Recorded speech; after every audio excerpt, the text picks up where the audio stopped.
It's about time for our next presentation. And so this is actually going to be hosted by Jason Wessels, Jennifer Breckler, Larry Lesser, and Greg Crowther. And the name of the presentation is Memorization, the Name of the Game? Undergraduates' Perceptions of Physiology Songs. So with that, I'm going to turn it over to my former co-host, Dr. Greg Crowther out in Seattle, and we'll be back. Okay, can everybody hear me? Yes. Okay, wonderful. So you actually turned it over to Jason Wessels. I am a biology and botany teacher at Eastlake High School in Sammamish, Washington, which is just outside of Seattle. I had the unique pleasure of meeting Greg Crowther as one of my anatomy and physiology professors in undergraduate, 2016, maybe 2015, and took one of his classes where we did some singing in the class, and then had an opportunity to do some research with him. And we just are getting ready to publish a paper called Is Memorization the Name of the Game? Looking at undergraduate students and their perceptions of songs that were designed to help them better understand physiology concepts. So that's what I'm going to talk about today. So the paper itself the idea was to investigate musical arts as a vehicle to teach STEM content, specifically physiology.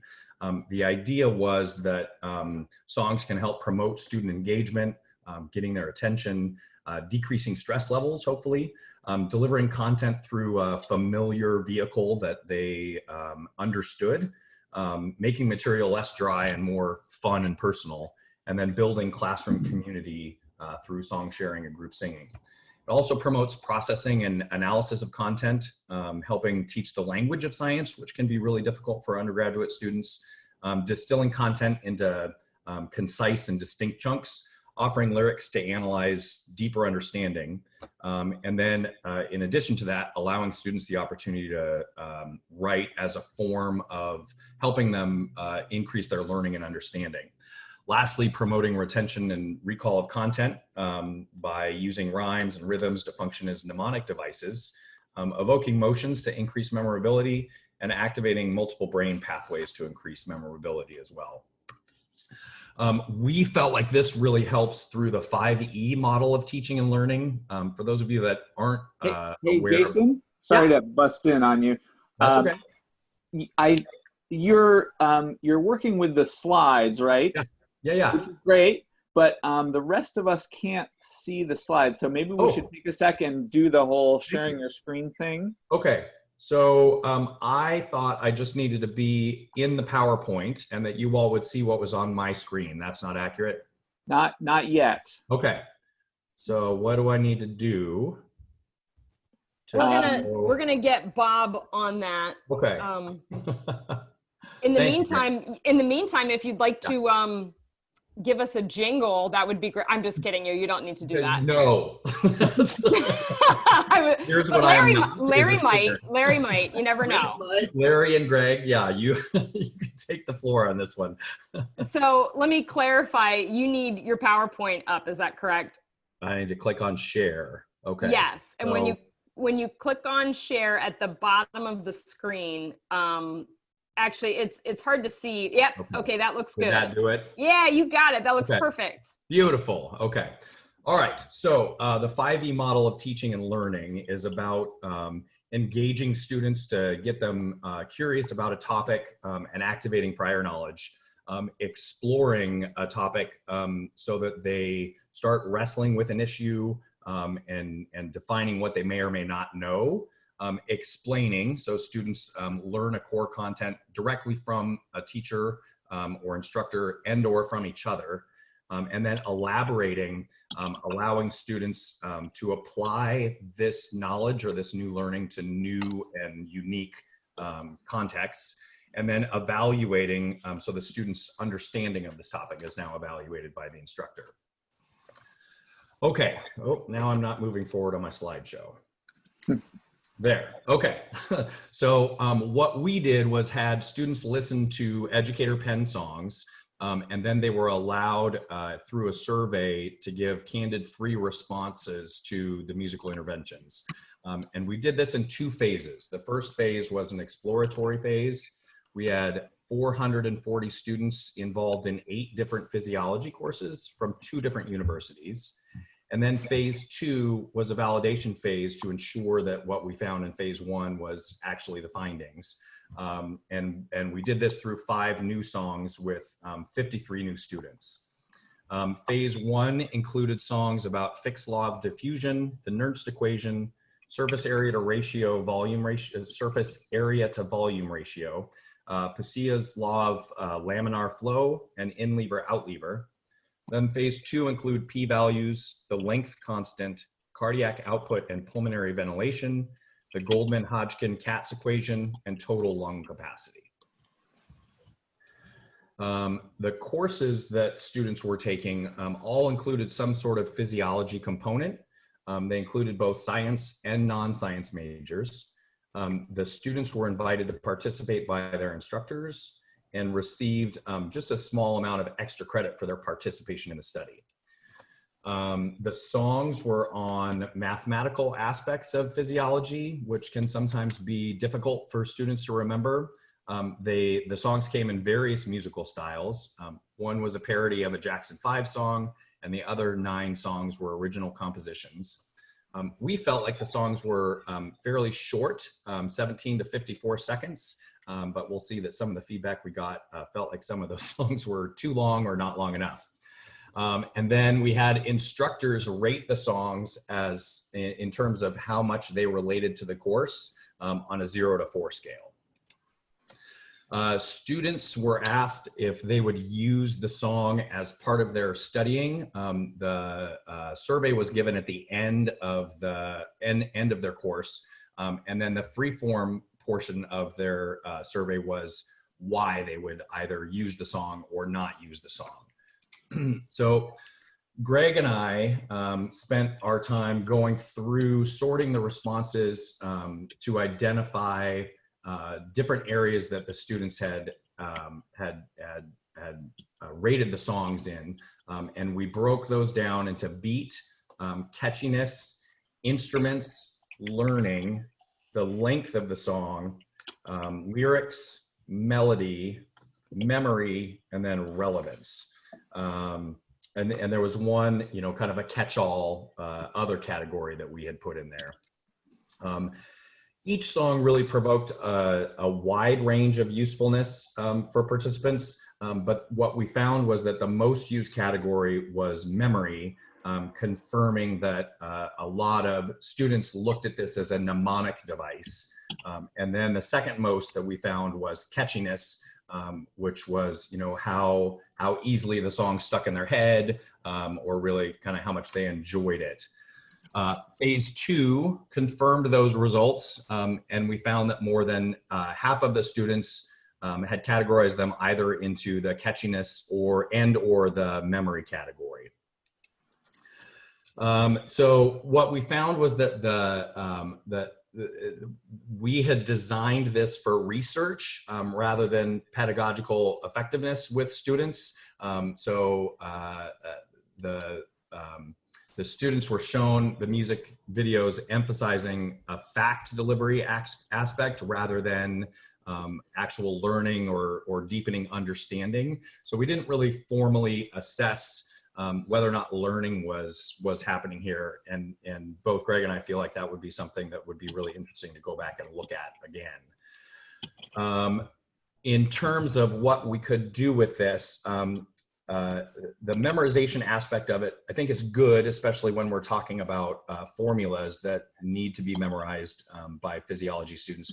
But as a way to help really learn the concepts and deepen some understanding of the concepts, we would love to look further into that. I think a big part of doing that would be involving the students in the writing of the songs rather than just listening to other people's songs. So perhaps developing songs on their own could create some inquiry style learning and involving students in that writing would help deepen their understanding rather than memorization just becoming the central task of science.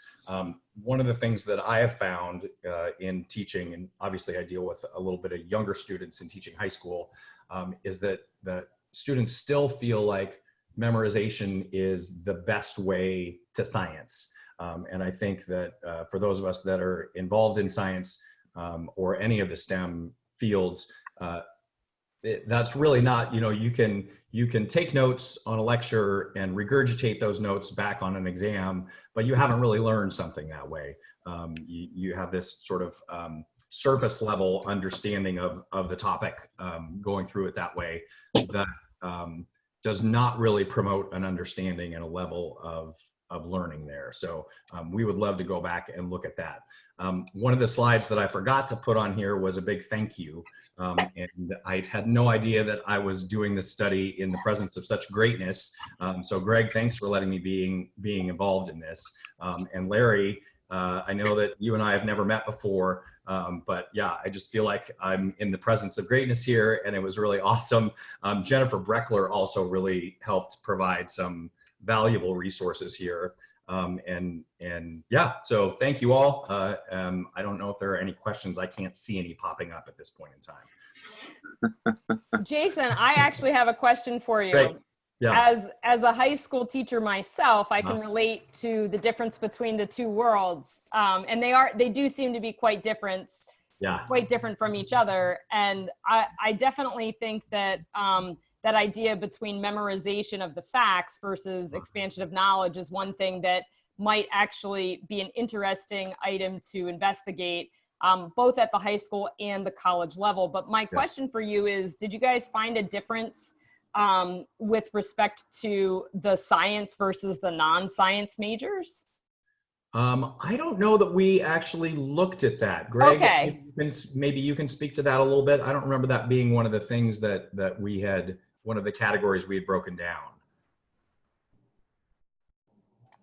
Yes, so we did look at that at least a little bit with Larry being our kind of statistical modeling guy, and basically we didn't see any, Larry, correct me if I'm wrong, I don't think we saw any significant differences between the science and the non-science majors.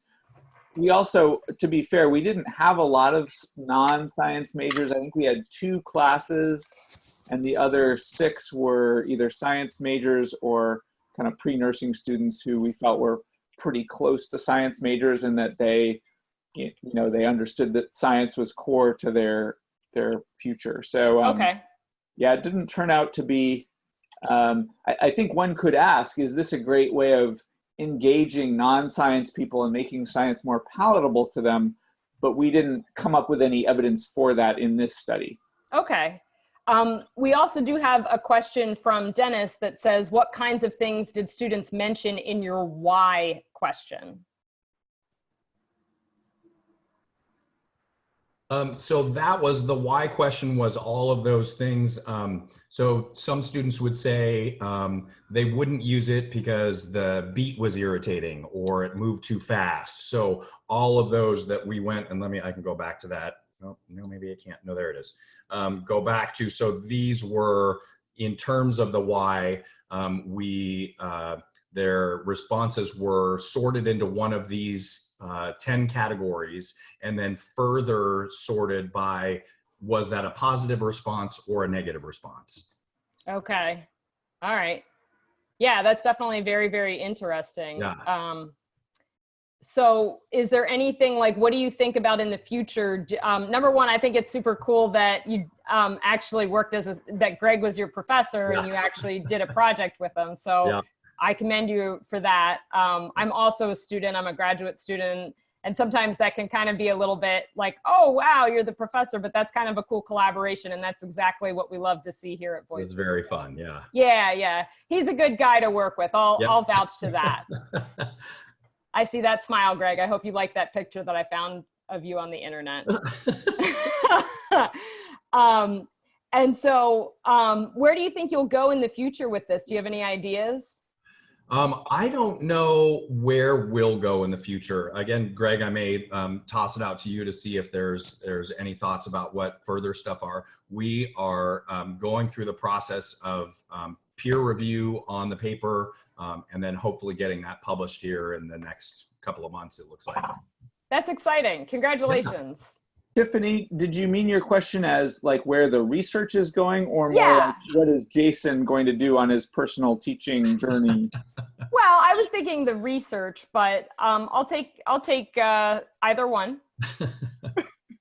Yeah, so it's interesting. Since Jason and I did this study, he's moved on to being an in the trenches classroom teacher, so he doesn't have a lot of time for research, obviously.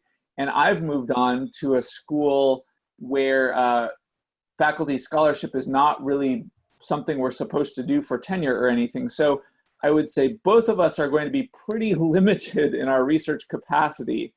But to the extent that we can do little things in our classroom and maybe do some surveys, I'm hoping to do some of that. Perhaps Jason will as well, although he has some other, it's interesting that Jason is involved because singing is not like something that he does regularly. So At all. or at all. So he may have other priorities to push forward in his class, and that's totally fine. He was delightful to work with while he was at UW-Bothell with me. Okay. We have one more question. It says, do you think that when, this is from Mary, who actually I think Jason and Mary might get a kick out of each other. Do you think that when the students have memorized, quote unquote, the material with the aid of the music, that they have an easier time reaching enrichment topics? So that idea of just like ingraining it in your brain. Mary and I have had a lot of conversations about that then it sort of basically allows those higher concepts to have more ammunition, and actually that bridge is built with the memorization. Right. Do you think that that's true? I feel like a lot of the answers that we got were around memorization. All of these formulas involve mathematics. And I think that what these songs did and what I saw from the results was that students, it helped them memorize the math formula of the concept, but did not necessarily enrich their understanding of it. So it was more, and mnemonic devices for sure were one of the best responses that we got. So students felt like it helped them memorize the math part of it or the formula part of it so that they could plug and chug with the numbers, but not necessarily created a greater understanding of the concepts themselves. Okay. I think that, our idea around involving students in the writing process would probably evoke a better deepening of understanding of conceptual concepts. Yeah, that might be an interesting thing to look at. Absolutely. And I also want to tell you, over the summer, I actually did a qualitative little mini pilot study for graduate school, and your song on the Nernst equation got stuck in my head for about 3 days. So in terms of memorizing, I think that definitely worked, but it's a catchy little ditty, so it's very fun. Catchiness was one of our categories for sure. Yeah, definitely. So thanks, Jason. Thanks, Greg. Thanks, Larry.